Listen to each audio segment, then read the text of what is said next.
Ya recibimos al profesor Daniel Torena, es historiador, analista de temas internacionales, pero hoy apelamos a su condición de profesor de historia para conocer una historia muy peculiar de la que se van a cumplir en pocos días 80 años y que es precisamente la declaración de guerra de Uruguay a dos potencias como Alemania y Japón. Esto puede llamar muchísimo la atención, pero ocurrió. ¿En qué contexto se dio? Para conocer todos estos detalles, le damos la bienvenida al profesor Torena. ¿Cómo anda? ¿Cómo le va?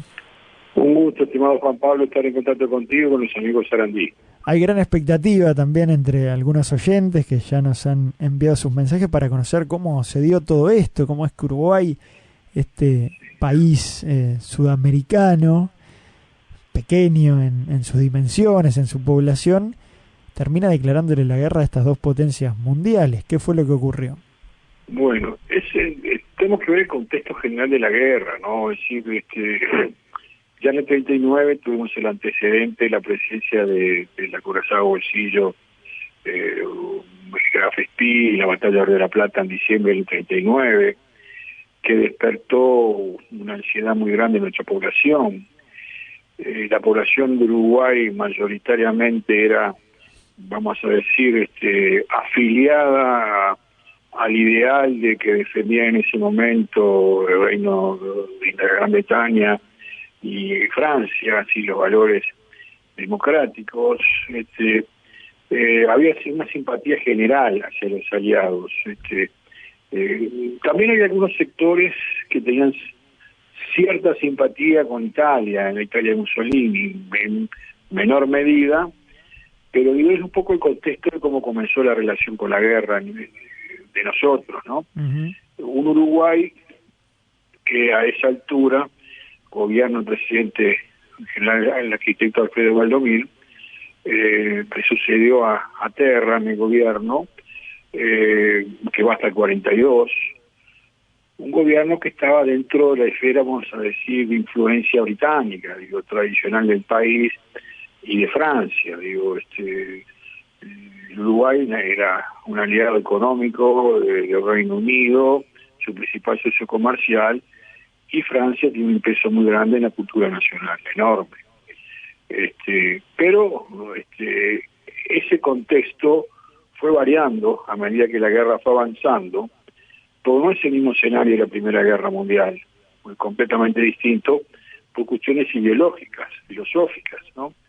Entonces, comenzó a haber en el país movimientos de preservación de los valores democráticos, también una ley que impedía manifestaciones a símbolos, por ejemplo, contrarios al Estado de Derecho, a la democracia y la República, por ejemplo, expresiones de apoyo al nazismo o al fascismo, que estaban prohibidas, y después hubo un proyecto de ley para la ley del servicio militar obligatorio a medida que la guerra fue avanzando, ¿no? Después, sobre todo, que entró Estados Unidos en el conflicto, y que Brasil después va a entrar también, nuestro vecino, que directamente en el conflicto va a participar en la Segunda Guerra Mundial, nación de Sicilia, por ejemplo, junto con Estados Unidos y otras potencias europeas.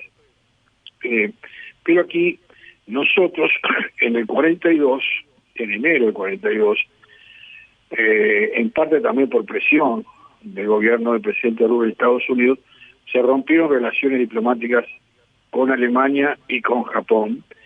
Y también se habían roto con Italia, aunque Italia después cambió de bando, el Reino de Italia, y bueno, no hubo más problemas en ese aspecto, pero sí se mantuvieron rotas las relaciones con Alemania y con Japón. El proceso fue avanzando y la preocupación fue mayor porque la presencia de submarinos en nuestra región, tanto alemanes como algunos italianos, tanto en el Atlántico Sur como en el Caribe, era un peligro muy grande para la navegación en general y fundamentalmente comercial. Nosotros exportábamos todo lo que producíamos a los aliados. Claro. En ese momento, el mayor comprador que teníamos, además del Reino Unido, era Estados Unidos. Y hay un hecho trágico, muy lamentable, muy triste, de nuestra historia nacional y naval, podemos decir, humana, ¿verdad? Que fue la muerte de compatriotas inocentes, marinos mercantes, en el vapor o barco mercante Montevideo, que llevaba carne y otros productos alimenticios a Estados Unidos.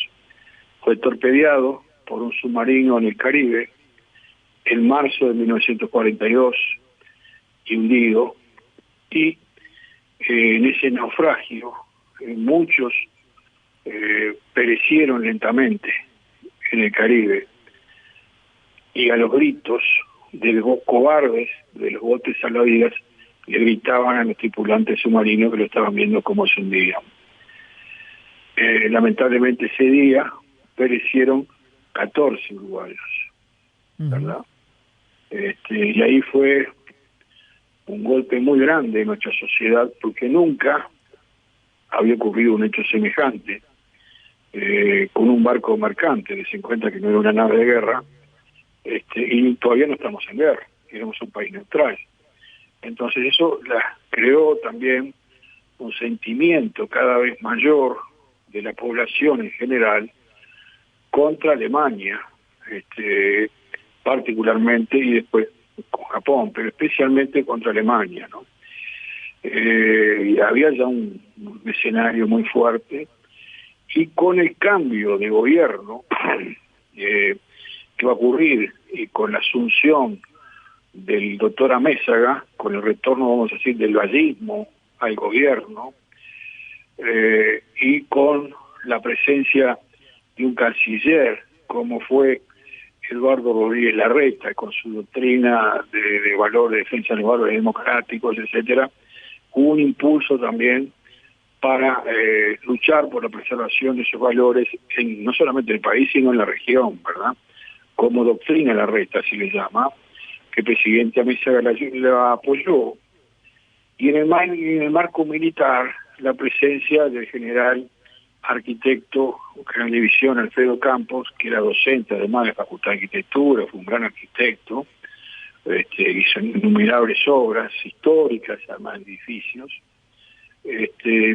hizo un enorme aporte al patrimonio nacional, por ejemplo, como arquitecto.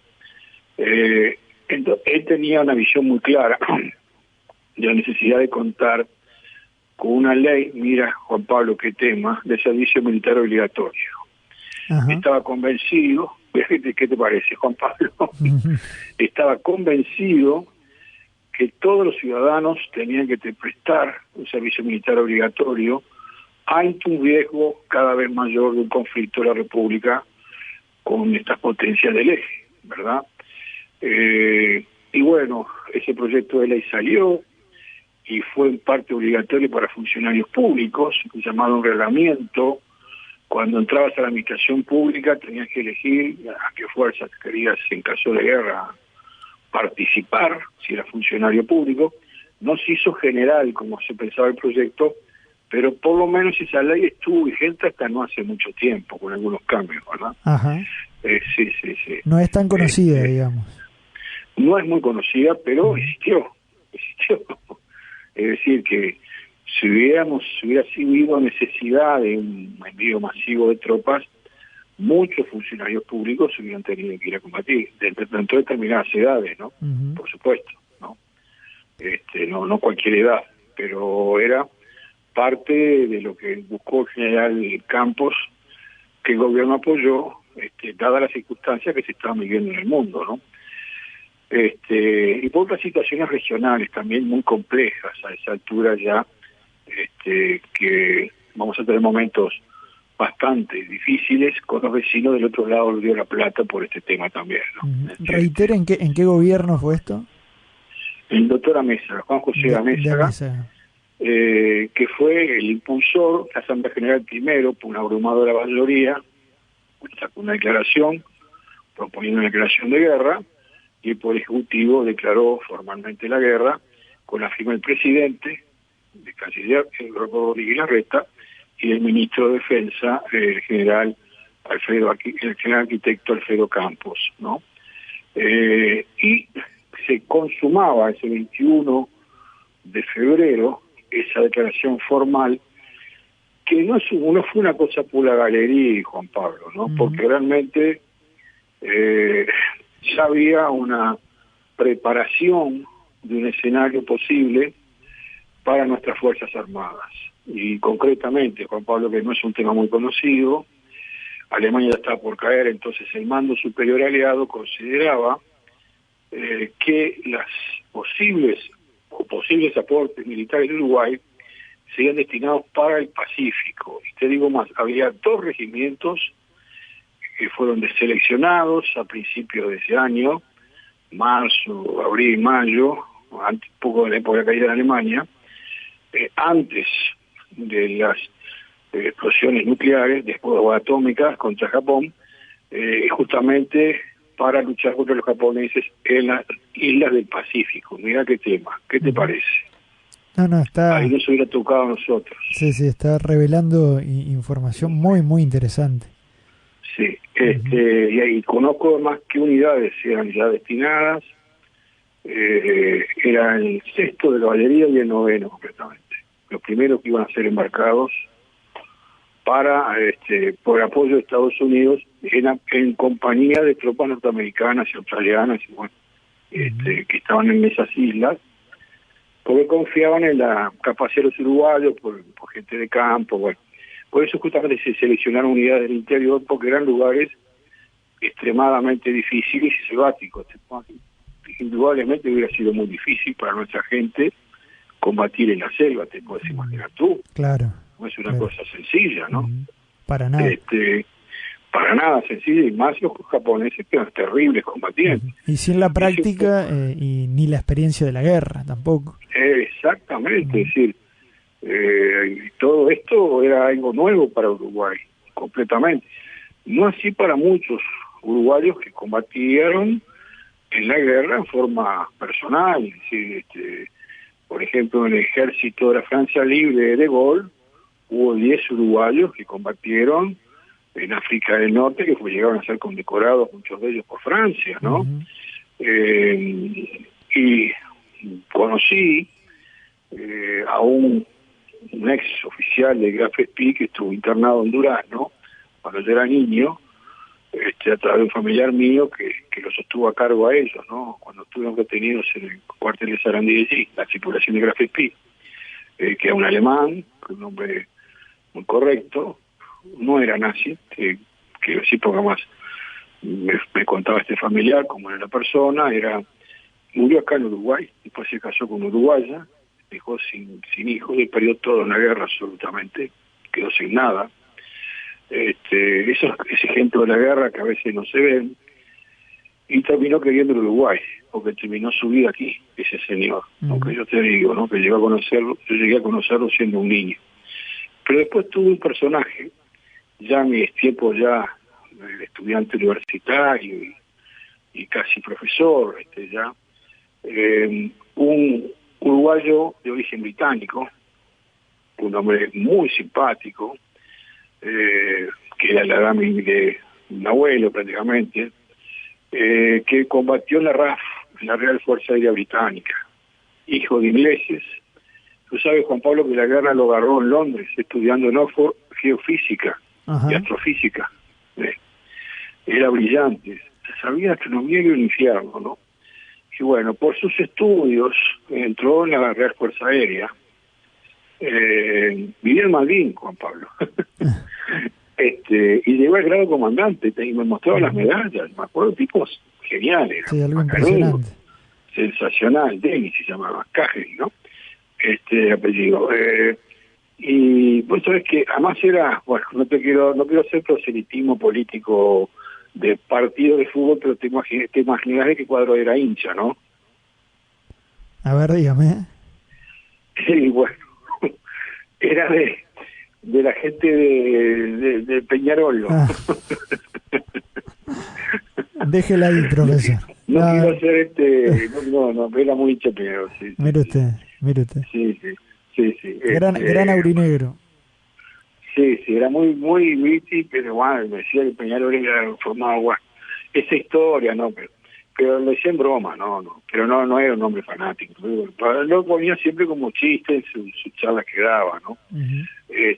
Pero la experiencia que contaba como piloto era tremenda. Él decía que los aviones que se subían eran muy precarios. Él voló Hurricane y voló Spitfire y voló los Marine y llegó a combatir en el Caribe contra los submarinos, que me decía que era la misión más peligrosa, tanto en el Atlántico Sur como en el Caribe, en las Bahamas, que tenían bases los ingleses, y después en el Atlántico Sur, en el Atlántico Norte, ya a la altura de Irlanda, por ahí, me contó que le tocó varias misiones en esa región, que de altísimo riesgo, que si vos caías al mar en ese avión, lo más probable es que perdieras la vida, porque era muy difícil el rescate en ese momento. Instrumentos muy básicos, era suerte y verdad, ¿no? Y encontrar un submarino en el medio del Atlántico no es una cosa sencilla, te como imaginar hoy, cuanto más en aquella época, ¿no? Y él me decía que la mayor parte del tiempo algún binocular y no tenía otra cosa para detectarlo, pero era fundamental las horas y horas que ellos pasaban. Muchos compañeros de él murieron, no porque fueran derribados, murieron por accidentes en el mar, ¿no? Muchas horas de vuelo para poderlo detectar, porque era fundamental, porque dice que el estrago que le estaban haciendo los submarinos a las flotas angloamericanas que cruzaban el Atlántico Norte era gigantesco, y estuvo a punto de darle vuelta a la guerra, ¿no? En algún momento, en el 43. Y más los cuentos, las historias de este hombre realmente eran para hacer una película, sinceramente. Apasionante lo que nos está contando, profesor. Hay varios mensajes, parece sacado de una serie de ficción. Hubiera sido interesantísimo conocer a ese hombre, una vida de aventura. Sí, además un hombre simpaticísimo era, vos no sabés lo amable y macanudo que era, por llamarlo así en términos. Él dice, por no mirar, tenía aspecto inglés, pero uruguayo. Claro. Porque dice, y bueno, y tenía el grado, se retiró como teniente coronel de la Real Fuerza Aérea. ¿Te das cuenta que? Sí, no es algo sencillo. No, reconocí. Y además tenía medalla de honor, medalla de valor, digo. Date cuenta que le tocó combatir en el aire, pero en el mar, en las dos funciones. No es una cosa sencilla. No cualquier piloto hace eso, hoy en día. Una cosa es ser piloto naval, otra cosa es ser piloto de combate aire-aire. Él estuvo una doble función. Estuvo trabajando para combate de caza, pero también contra submarinos. En los últimos años, me contaba la guerra, se especializó en la lucha antisubmarina, me decía que era un riesgo tremendo. Y muchos compañeros de él murieron en el mar ahogados o estrellados contra el agua, ¿no? Profesor, tuvo mucha suerte, decía eso. Y que amaba el Uruguay. Dice, como en Uruguay no hay, me decía. Qué impresionante. Me decía siempre, sí. Profesor, mirá, hace más de 25 años que falleció este señor. Profesor, es una historia para volver sin lugar a dudas. ¿Qué pasa entonces con estos destacamentos que podrían estar listos para ir a la guerra? Finalmente no van. Estaban prontos para embarcarse con el apoyo, vamos a decir, logístico de Estados Unidos, que los iba a llevar en barcos de la Marina Americana, se supone, como hicieron con los brasileños también antes en Italia, pero en agosto de 45 fueron las explosiones nucleares, así que si no hubiera sido eso, en agosto ya estaban prontos para irse para el Pacífico. Y hay un antecedente que muy cercano a esa fecha de las explosiones de Hiroshima y Nagasaki anterior, que fue uno de los factores que tal vez determinó que se llegara a ese extremo, verdad terrible que fue la operación de Okinawa, ¿no? Que la defensa japonesa fue terrible, a ultranza, y costó miles de vidas de un lado y del otro. Y bueno, se calculaba que atacar el territorio continental de Japón iba a costar más de 1 millón de bajas de los invasores. Más de 1 millón de bajas, es lo que estoy hablando, ¿no? Y bueno, nuestras tropas habían estado integradas a esa invasión, indudablemente, se hubieran ido. No se llegó porque ocurrió ese hecho trágico también, que fueron Hiroshima y Nagasaki, ¿no? Lamentablemente para la historia de la humanidad. Temas que vamos a tratar también en próximos días. ¿Cómo termina toda esta historia de declaración de guerra? ¿Cómo queda el vínculo con estos países? Bueno, por supuesto que muchos años después se recompusieron las relaciones diplomáticas, ¿no? Con Alemania, después que surgió la República Federal de Alemania, y pues con Japón también, ¿no? Después que Japón estableció su constitución actualmente democrática, que es muy posterior a la guerra, y bueno, un año y medio después de la guerra, y Alemania lo mismo, cuando se creó la República Federal de Alemania se estableció una relación diplomática, ¿no? Hay un mito, bueno, profesor, sí. Que no sé si es real o no, respecto a que Uruguay como país, como Estado, se olvidó después de hacer el trámite, no sé si es correcto decirle así, para la declaración final de la guerra. Para dar por finalizado, ¿no?, esa declaración de guerra. ¿Hubo algo de eso? Hubo un desliz de tipo, vamos a decir, formal, jurídico, institucional, a nivel diplomático, sí. Pero la intención fue esa, ¿no? Porque, fue incorporado al mando aliado.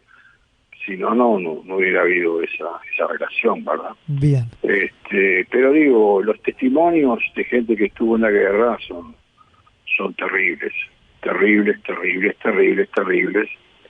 Ni hablemos, Juan Pablo, que otro día sería personas que sufrieron los campos de concentración. Exacto. Esa es una historia más que inhumana, ¿no? Sí, una historia para abordar aparte, ¿verdad? Por aquí nos dice... Para muchísimo. Álvaro nos dice... Para muchísimo lograr lo que tenemos. Y otra cosa importante durante la guerra, mientras a veces inclusive las grandes potencias les cerraron justamente las puertas, inclusive Estados Unidos en un momento determinado, a muchos inmigrantes que huían del horror nazi en Europa, el Río de la Plata se mantuvieron abiertas. Montevideo mantuvo abiertas esas puertas, y Buenos Aires en medida importante también. Y eso hay que decirlo, Juan Pablo, porque en medio de la tragedia más horrible, nuestro país se supo comportar a su altura y humanidad. Está bueno destacarlo, profesor, en el cierre algunos mensajes. Qué buena nota la de la guerra. Cabe aclarar que la especialidad de caballería en el ejército en esos años de la Segunda Guerra Mundial se especializaba en la conducción de blindados, tanques, no precisamente en caballos. Hermosa entrevista, dice Álvaro. Por aquí es muy curiosa la posición de Valdomir, que además de arquitecto era general. Había sucedido a Terra, que había dado el golpe del año 33. Valdomir por presiones británicas y de Estados Unidos. Antes Terra tuvo mucho acercamiento con el nazismo y con Alemania, incluso con algún contacto, se dice, con Hitler, dice este otro mensaje. Todo temas para seguir abordando en próximos días, profesor, ¿verdad? Con mucho gusto, Juan Pablo, porque realmente son muchos aspectos que hay que valorar y bueno, tener en cuenta, ¿no? Es real también, sí, que la figura de Terra estuvo muy vinculada en su inicio a la potencia de eje, tanto Alemania como Italia, ¿no? Mira, viene la represa del Rincón del Boneto, de la Gabriel Terra, la represa, ¿no? Eran alemanas, pues estas fueron americanas, pero eran alemanas originariamente, los ingenieros eran alemanes. Y con inversiones alemanas. Profesor, se nos fue el tiempo, la vamos a seguir en próximos días. Muchas gracias. Un gusto. Y menos mal, digo, no digo por la tragedia de Hiroshima y Nagasaki, que nuestra gente no llegó a ir al Pacífico, ¿no? Porque hubiera sido algo terrible, lo que hubieran pasado, ¿no? Sin dudas. ¿Cuántos se hubieran vuelto? Gracias, profesor. Un abrazo muy grande.